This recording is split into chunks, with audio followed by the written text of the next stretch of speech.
अगर मैं आपसे पूछूं आपकी बॉडी का सबसे हार्ड वर्किंग सेल कौन सा है, तो शायद आप मसल या ब्रेन सेल का नाम लेंगे। लेकिन एक ऐसा सेल भी है जो पूरी लाइफ सिर्फ एक काम करता है और उसके बिना आपका एक भी ऑर्गन सरवाइव नहीं कर सकता। आपने कभी सोचा है हमारी बॉडी के अंदर 30 ट्रिलियन सेल्स को ऑक्सीजन कौन पहुंचाता है? क्योंकि अगर ये सप्लाई सिर्फ कुछ मिनट के लिए भी रुक जाए तो हमारी बॉडी का सबसे पावरफुल ऑर्गन भी बंद होना शुरू हो जाता है। और ये एक ऐसा सेल है जो खुद के लिए ऑक्सीजन नहीं बना रहा है, बट पूरी बॉडी को ये सेल ही ऑक्सीजन प्रोवाइड करता है, और वो है रेड ब्लड सेल, लाल रक्त की कोशिकाएं। जब ये सेल अपना काम प्रॉपरली नहीं कर पाता तब शुरू होती है एक कंडीशन जिसे हम कहते हैं anaemia. So hello my dear friends, myself doctor Anjalideep Singh Rajput, और आज हम बात करने वाले हैं एनीमिया पर। Without any delay let's start. तो अगर आरबीसी में प्रॉब्लम आती है तो बॉडी के अंदर आखिर होता क्या है? जब आरबीसी की संख्या कम हो जाती है या उनके अंदर हीमोग्लोबिन कम हो जाता है तो बॉडी की ऑक्सीजन कैरिंग कैपेसिटी रिड्यूस हो जाती है। इसी स्टेट को हम एनीमिया कहते हैं। सबसे इंटरेस्टिंग बात पता है इसमें क्या है कि एनीमिया अक्सर धीरे धीरे स्टार्ट होता है, जिसकी वजह से इसके सिम्टम्स जैसे कि हेयर फॉल होना, वीकनेस, फटीग, ये सारे जो सिम्टम्स हैं इनको हम अक्सर इग्नोर कर देते हैं। शायद इसीलिए एनीमिया इतना कॉमन होने के बावजूद भी यूजुअली अनडायग्नोस्ड रहता है। आपको जानकर हैरानी होगी, आज दुनिया भर में 1.92 बिलियन लोग एनीमिया से अफेक्टेड हैं। यानी दुनिया की लगभग 24% ऑफ पॉपुलेशन, या कहें हर 4 में से करीब एक व्यक्ति एनीमिया से सफर कर रहा है। यानी कि ये एनीमिया जो है वो कोई रेयर डिजीज कंडीशन नहीं है। और यही रीजन है कि आज मैंने आप सभी के लिए ये एक इम्पॉर्टेंट वीडियो बनाया है जिससे आपको आपकी इस कंडीशन के बारे में अवेयरनेस हो और आप उसके लिए सही स्टेप्स ले पाएं। ऑल्सो अगर आपको अपने लिए एक दिन का परफेक्ट डाइट प्लान चाहिए तो comment anaemia, I will provide you perfect diet plan.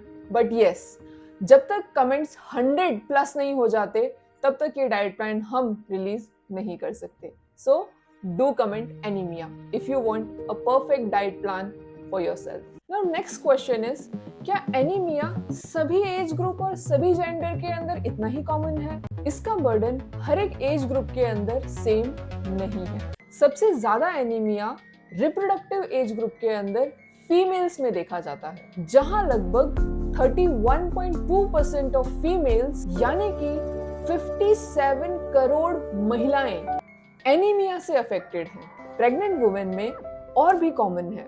दुनिया भर में लगभग 36.5% प्रेग्नेंट वुमेन्स के अंदर एनीमिया प्रेजेंट होता है। और अगर बात करें छोटे बच्चों की तो 6 to 59 मंथ की उम्र के बच्चों में लगभग 39.8% बच्चे यानी करीब 27 करोड़ बच्चे एनीमिया से अफेक्टेड हैं। ये कोई छोटा नंबर नहीं है। This is one of the important reason I feel the need to make this video. And तक बने रहिए, we will definitely going to discuss the problem and plus its solutions. लेकिन कहानी सिर्फ यहाँ खत्म नहीं होती। सवाल ये उठता है कि एनीमिया से इतने ज्यादा लोग क्यों अफेक्टेड हैं और क्या सबको एक ही टाइप का एनीमिया होता है? जवाब है नहीं। हर एक इंसान को अलग अलग टाइप का एनीमिया हो सकता है, बट सबसे ज्यादा कॉमन है आयरन डेफिशिएंसी एनीमिया। एस्टिमेट किया जाता है कि almost half of the cases जो एनीमिया के डायग्नोस होते हैं उसमें 50% of the cases iron deficiency anaemia के ही होते हैं। And this is one of the reason हमने आज ये जो एनीमिया का वीडियो बनाया है, it is mainly focus on iron deficiency anaemia. Next important question है कि हम फीमेल्स के अंदर ये एनीमिया इतना कॉमन क्यों है?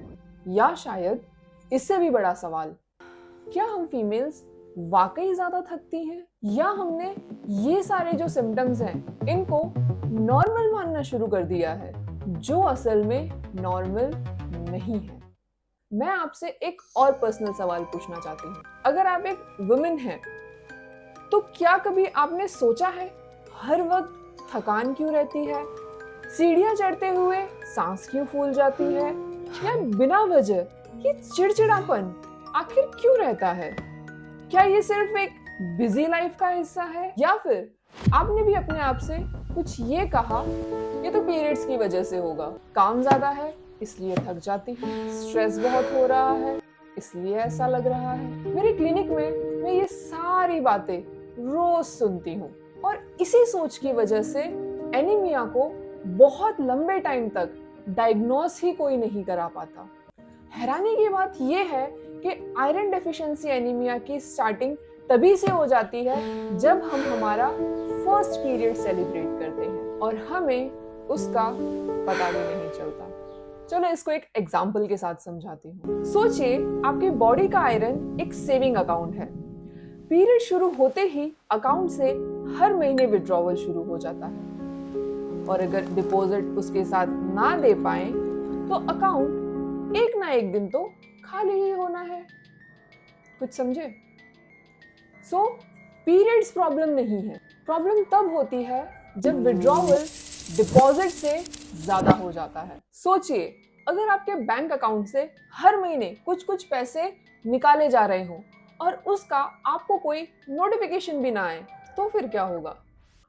बॉडी का आयरन अकाउंट भी कुछ ऐसे ही काम करता है। और सबसे डेंजरस बात पता है क्या है? हमारी बॉडी जो है वो हमें तुरंत वार्निंग भी नहीं देती।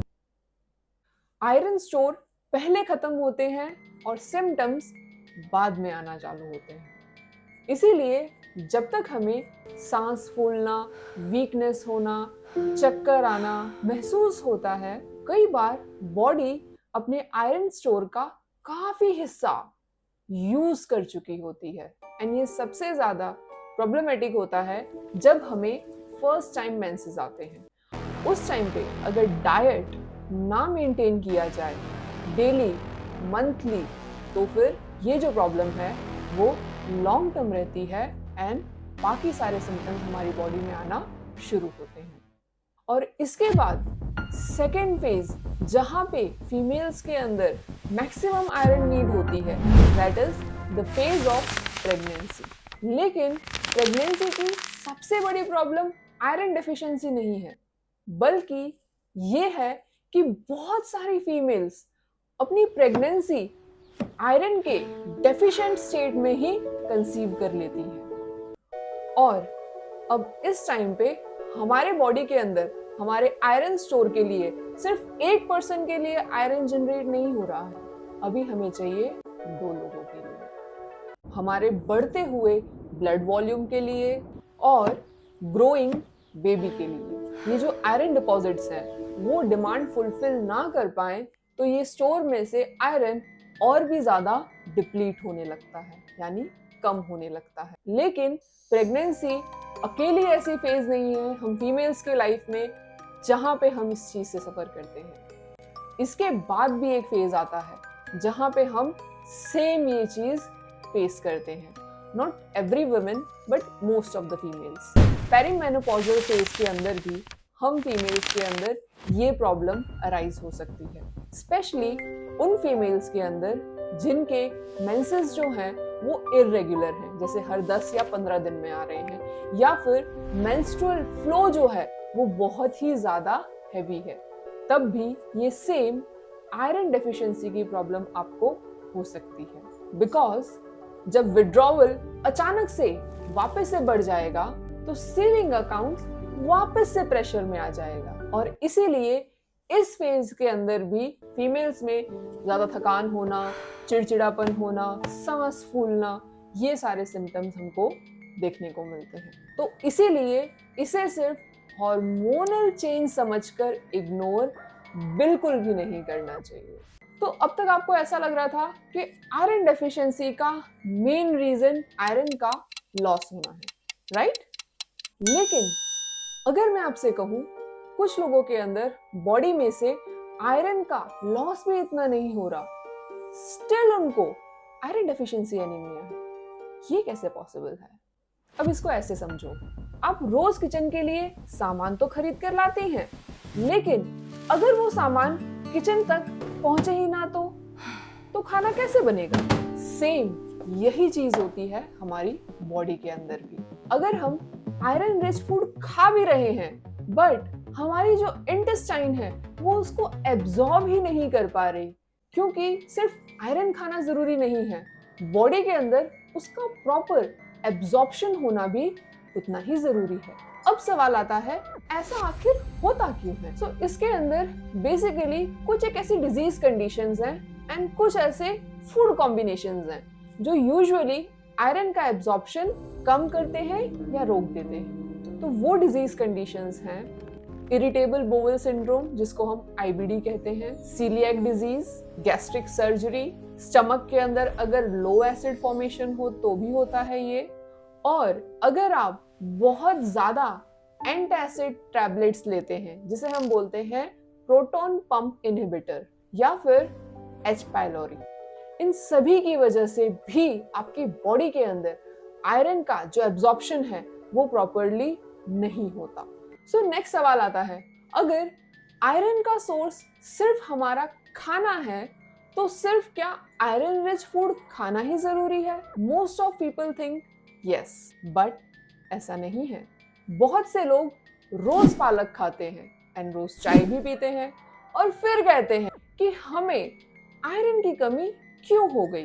प्रॉब्लम सिर्फ इस बात की नहीं होती कि हम क्या खा रहे हैं, प्रॉब्लम ये भी होती है कि हम उस चीज को और दूसरी किस चीज के साथ खा रहे हैं। इसीलिए बहुत बार प्रॉब्लम जो है वो किसी बॉडी में या किसी डिजीज कंडीशन की वजह से नहीं होती, प्रॉब्लम जो है वो हमारी ही प्लेट में होती है।